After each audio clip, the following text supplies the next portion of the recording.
Toad the brake van was feeling sad. Everywhere he looked, he could see engines and coaches moving steadily forwards.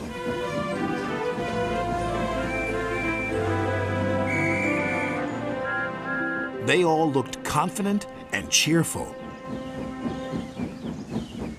One day, he decided to talk to Oliver, the Great Western Engine. I'm always going backwards, Mr. Oliver. I have forward-thinking views. I could be a leader, if you know what I mean. You can't be a leader without a train to follow. You don't have a train, Gordon said. Toad felt sadder still. Oliver wanted to help. You're a very useful brake van, Toad. You help me brake, and you keep my freight cars in order when we go down hills. I know, Mr. Oliver, but it would be so exciting to go forwards for a change instead of always seeing things sliding away from me. The freight cars were cross with Toad. Who's he to start complaining? He's lucky to be able to look after us. Let's teach him a lesson.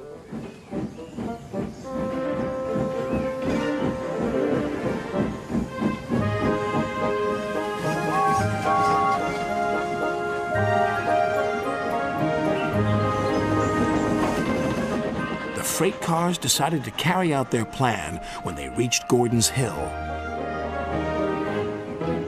When they were nearly at the top, they played their tricks. Ready, steady, go! And they jerked at a coupling which broke. We're making your wish come true, Toad! Follow the leader, yelled the freight cars.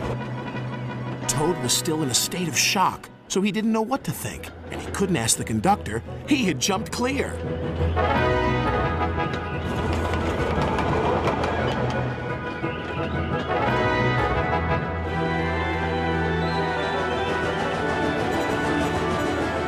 Faster, faster, as fast as you want, screamed the freight cars.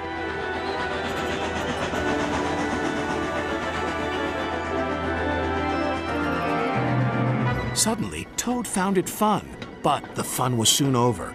A crossing lay ahead and the gates were closed. Toad couldn't stop. Worse still, Toad now realized he was on the wrong track. There ahead was Gordon.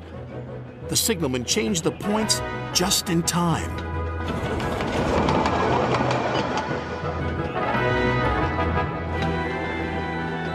On, faster, cried the freight cars. Suddenly, he saw James pulling a long, slow train. Oh my goodness! Help! Save me! A quick-thinking shunter did, just in time.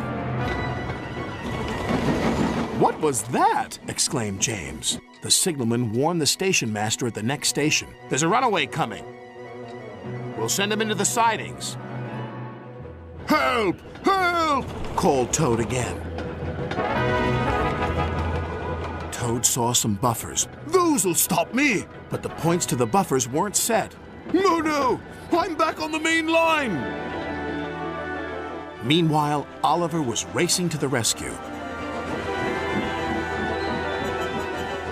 I must catch Toad. I must! Toad sped past Henry. More danger lay ahead. Men were working on a bridge, but they had been warned about the runaway Toad and his freight cars. They diverted him onto old sidings, straight into a muddy pool.